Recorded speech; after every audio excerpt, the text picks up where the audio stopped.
नमस्कार दोस्तों, कैसे हैं आप सब। आप सभी का हमारे चैनल स्कूल ऑफ संस्कृत में स्वागत है। आज मैं परीक्षा उपयोगी एक नए विषय के साथ उपस्थित हुई हूँ। आशा करती हूँ हमारी ये वीडियो आपके लिए ज्ञान वृद्धि में सहायक हो। तो आइए शुरू करते हैं। हमारा आज का विषय है पुराण। पुराण भारतीय संस्कृति का मेरुदंड कहा जाता है।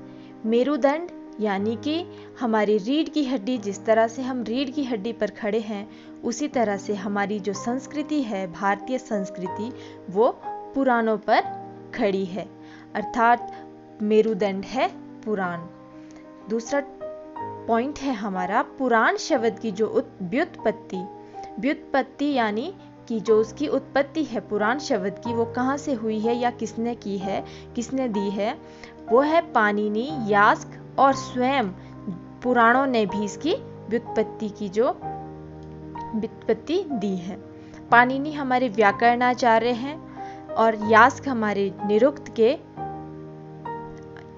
के रचनाकार हैं, जिन्होंने निर्वचनों का वर्णन किया है।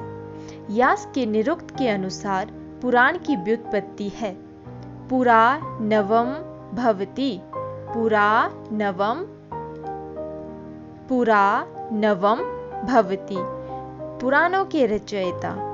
पुराणों के रचयिता महर्षि वेदव्यास जी हैं। महर्षि वेदव्यास जी। वेद और व्यास होता है अलग करना, वेदों को अलग करना। पुराणों का भी इन्होंने ही वर्णन किया है, इसीलिए इन्हें वेद व्यास जी वेद है। अब बात करते हैं पुराण के लक्षण की। पुराणों के जो लक्षण कहे गए हैं वो है 5 लक्षण। पुराणों के 5 लक्षण कहे गए हैं।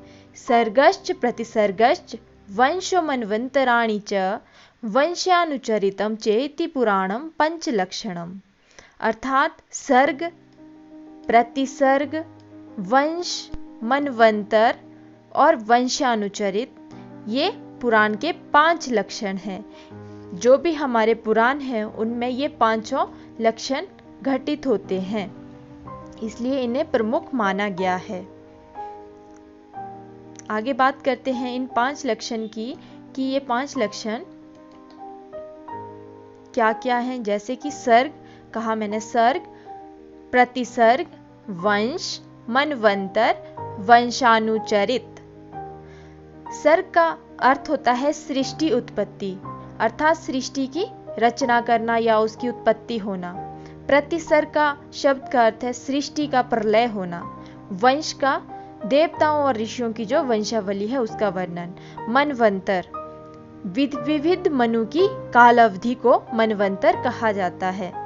5वां वंशानुचरित, राजवंश का जो इतिहास है वो भी आपके पुराणों में वर्णन उसका मिलता है। ये तो थे 5 हमारे लक्षण, 5 लक्षण। लेकिन बहुत जगह पर, अर्थात पुराणों में ही बहुत ऐसे स्थान है जहां पर लक्षण 5 की जगह पर 10 कहे गए हैं। तो वे कौन कौन से स्थान है जहां पर, जैसे कि भागवत, जो हमारा भागवत पुराण है उसमें 12 स्कंद हैं। ये प्रश्न बहुत बार पेपर में पूछा जाता है। जैसे कि 12 स्कंद भागवत में या मध्य भागवत में कितने स्कंदों का वर्णन है, तो उसका उत्तर होगा 12 स्कंद। तो इन 12 स्कंद में से 12वें स्कंद के अनुसार पुराण का जो लक्षण है वो 10 लक्षण कहे गए हैं। 5 नहीं, 10 लक्षण कहे गए हैं। जबकि ये प्रश्न अभी हाल ही में नेट के एग्जाम में भी आया हुआ था, पूछा गया था कि 10 लक्षण, पुराणों के जो 10 लक्षण हैं वो किस पुराण में के अंतर्गत कहे गए हैं, तो उसका सही उत्तर था भागवत पुराण। आगे हम बात करते हैं पुराणों की संख्या, कि पुराणों की कितनी संख्या है और कौन कौन सी है। पुराणों की संख्या, जैसे कि आप सभी को ज्ञात होगा कि 18 पुराण कहे गए हैं, 18 पुराणों की संख्या है। और ये 18 पुराण कौन कौन से हैं? माद्वयम भद्वयम चैव व्रत्रयम व चतुष्टयम अनापलिंगम कुस्कानि पुराणानि पृथक पृथक। अब मैं बात कर रही हूँ 18 पुराणों की। तो आप सोच रहे होंगे कि ये श्लोक है, इसमें 18 पुराण कहाँ पर है। बहुत सारों को तो ये सब चीज ये पता भी होगा, लेकिन जिनको नहीं पता है वो सुन लीजिए कि म द्वयम अर्थात म शब्द या म वर्ण से शुरू होने वाले पुराण वो 2 हैं, भ से आरंभ होने वाले भी 2 हैं, चैव से शुरू होने वाले 3 और व से शुरू होने वाले 4 पुराण कहे गए हैं। तो इनकी संख्या हुई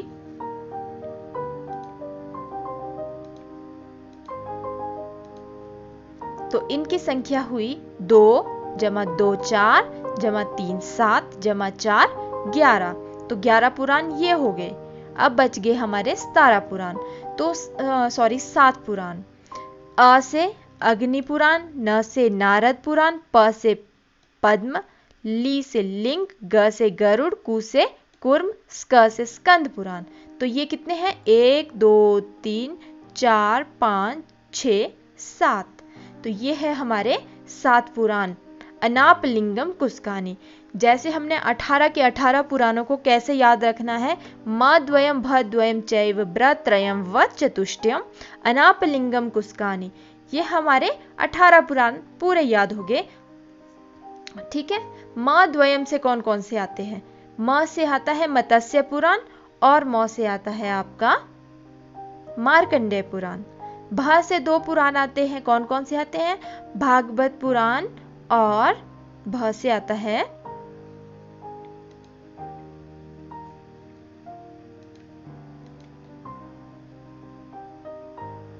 भविष्य पुराण। ठीक है। फिर है हमारे पास ब्र से 3 पुराण है, ब्रह्म पुराण, ब्रह्मवैवर्त और ब्रह्मांड पुराण। व से पुराण है वामन, विष्णु, ब्राह और वायु पुराण। ठीक है। अब ये पुराण 3 तरफ विभक्त किए गए हैं। आप सभी को ज्ञात होगा, आप सभी अच्छे से इस चीज से वाकिफ होंगे कि जो हमारे गुण हैं बताए हुए वेदों में या किसी भी जगह पर, किसी भी स्थान में, गीता में भी इन तीनों गुणों का वर्णन है, दर्शन में भी हमारे इन तीनों गुणों का वर्णन है। वो है सत्व, रज और तम। जो ये सत्व गुण है, रज गुण है और तम गुण है, इन तीनों में विभक्त किया गया है हमारे पुराणों को भी। 18 पुराण है, 6 पुराण एक में आते हैं, 6 पुराण दूसरे गुण के अनुसार, 6 पुराण तीसरे गुण के अनुसार। तो यहाँ विभक्त किया है मैंने कौन कौन से पुराण किस गुण के अंतर्गत आते हैं। तो आइए इस चीज पे थोड़ी सी चर्चा कर लेते हैं। सत्व गुण। विष्णु का जो गुण माना जाता है वो है सत्व गुण। ब्रह्मा का जो माना जाता है, क्योंकि ब्रह्मा सृष्टि के रचयिता हैं, उनके पास होता है रजोगुण का अधिकता। फिर शिव जो विनाश करते हैं सृष्टि को, वो तमोगुण के द्वारा अत्यधिक उनके पास माना जाता है। ठीक है। तो विष्णु के जो 6 पुराण हैं वो कौन कौन से हैं? पहला है विष्णु, खुद विष्णु पुराण। दूसरा नारद पुराण, तीसरा भागवत पुराण, चौथा गरुड़, पांचवा पद्म और छठा बराह पुराण। अब हम याद कैसे रखें इस पुराण को? ये थोड़ा सा हमें बहुत टफ हो जाता है याद रखना कि कौन कौन से किस किस के पुराण हैं। तो इसके लिए एक छोटी सी ट्रिक बनाई है चाहिए, क्योंकि एक ट्रिक बनाएंगे, एक कहानी बनाएंगे, तो उस कहानी को याद रखने के लिए और दिमाग लगाना पड़ेगा। पर फिर भी कभी कभार हमारे बहुत उपयोगी सिद्ध हो जाती है इस तरह की कहानियां बनाना। जैसे सत्व गुण के लिए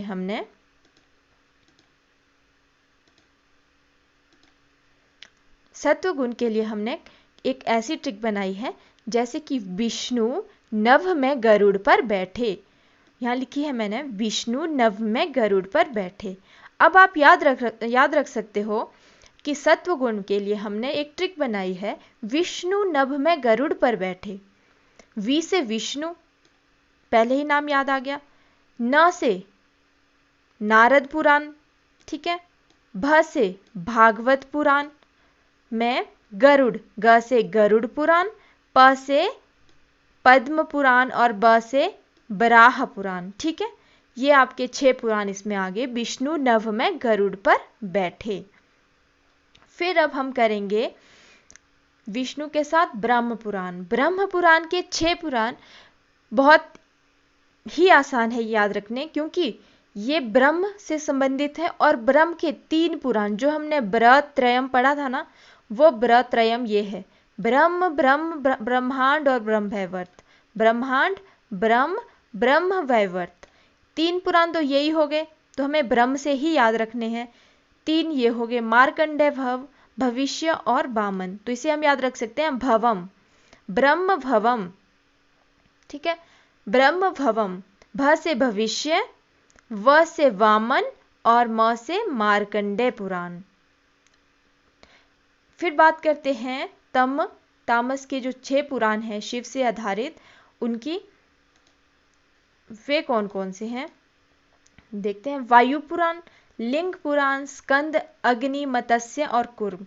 बट ये आपकी, यदि आपको सारे के सारे पुराण 18 पुराण अच्छे से याद होंगे तो आपने 12 पुराण ऑलरेडी विष्णु और ब्रह्म को में विभाजित कर दिया है। अब बच गए जो 6 पुराण, उन्हें आप तामस गुण के अनुसार शिव के अंतर्गत उनका उल्लेख कर सकते हैं।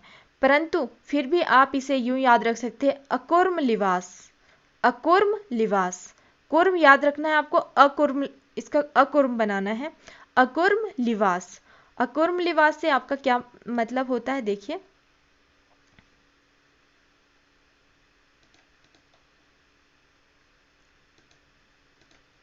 अ से अग्नि पुराण, कु से कूर्म, म से मत्स्य, ली से लिंग और व से आपका हो गया वायु पुराण और 100 से हो गया स्कंद पुराण। ठीक है, अकुर्म लिवास, विष्णु नभ में गरुड़ पर बैठे ब्रह्म भवम अकुर्म लिवास। ये 3 आप अच्छे से याद रख लीजिए, आपको 6 के 6 12 के 12 सॉरी 18 पुराण भी याद हो जाएंगे। और 18 पुराणों के साथ साथ आपको कौन से सत्वगुण, रजगुण, तमोगुण में विभक्त है कौन कौन से पुराण, वो भी याद हो जाएंगे। विष्णु नभ में गरुड़ पर बैठे ब्रह्म भवम अकुर्म लिवास।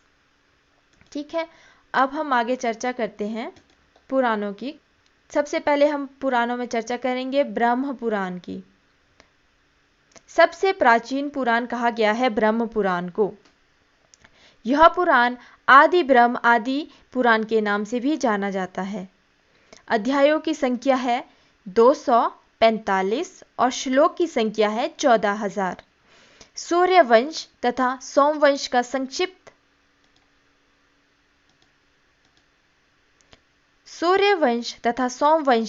संक्षिप्त वर्णन इसमें है। पार्वती आख्यान इसमें 10 अध्यायों में किया गया है। गौतमी महात्म्य का वर्णन भी हुआ है। भगवान कृष्ण के चरित्र का वर्णन 32 अध्यायों में किया गया है, जो कि आपके 180 से लेके 212 तक अध्याय माने गए हैं। फिर है कोणार्क नामक तीर्थ तथा तत्संबंध सूर्य पूजा का इसमें वर्णन हुआ है। कौन से? ब्रह्म पुराण में। सबसे पहले हम करने जा रहे हैं राजस पुराण। राजस पुराणों में हम ब्रह्म पुराण करने जा रहे हैं। कोणार्क के एक तो कोणार्क मंदिर का अगर प्रश्न पूछा जाए आपसे कि कोणार्क मंदिर का जो वर्णन है किस पुराण में के अंतर्गत किया गया, वो है ब्रह्म पुराण। और सांख्य योग की समीक्षा भी 10 अध्यायों में इस पुराण में की गई है। अगला पुराण है ब्रह्मांड पुराण। ब्रह्मांड पुराण का वर्णन नारद पुराण से पता चलता है और इसमें प्रारंभ में श्लोक की संख्या 12,000 दी गई है।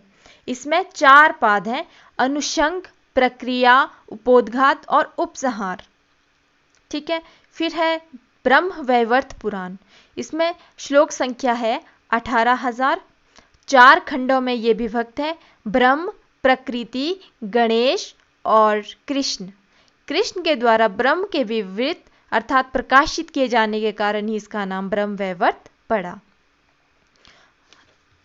अगला हम करेंगे फिर करेंगे हम भविष्य, वामन और मार्कंडेय पुराणों के विषय में।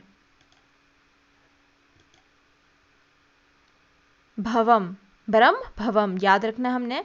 तो भवम में भविष्य, वामन और मार्कंडेय पुराण।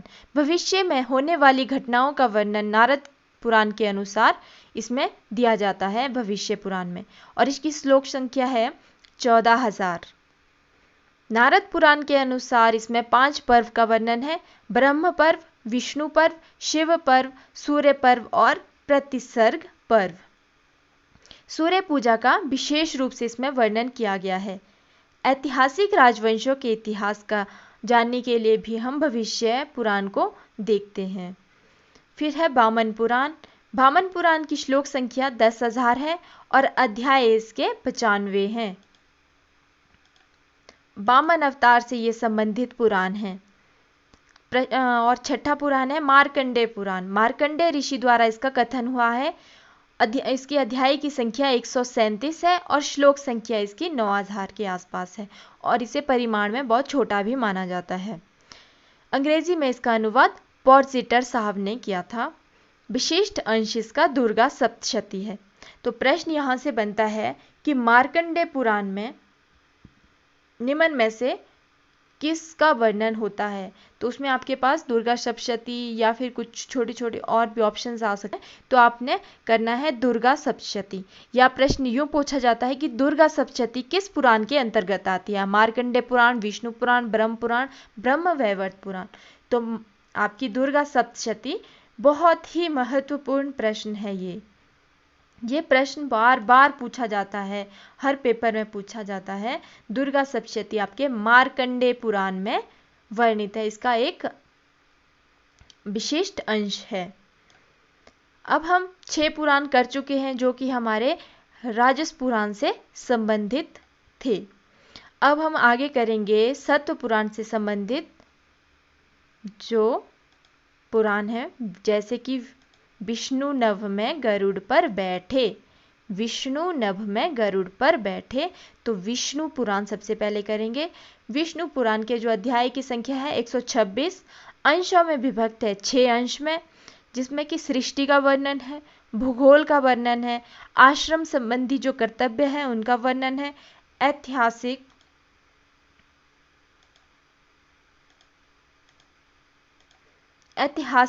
जो वर्णन है, सुष्टु गद्य की झलक इसमें मिलती है। भगवान कृष्ण की अलौकिक चरित्र का वर्णन विष्णु पुराण में है।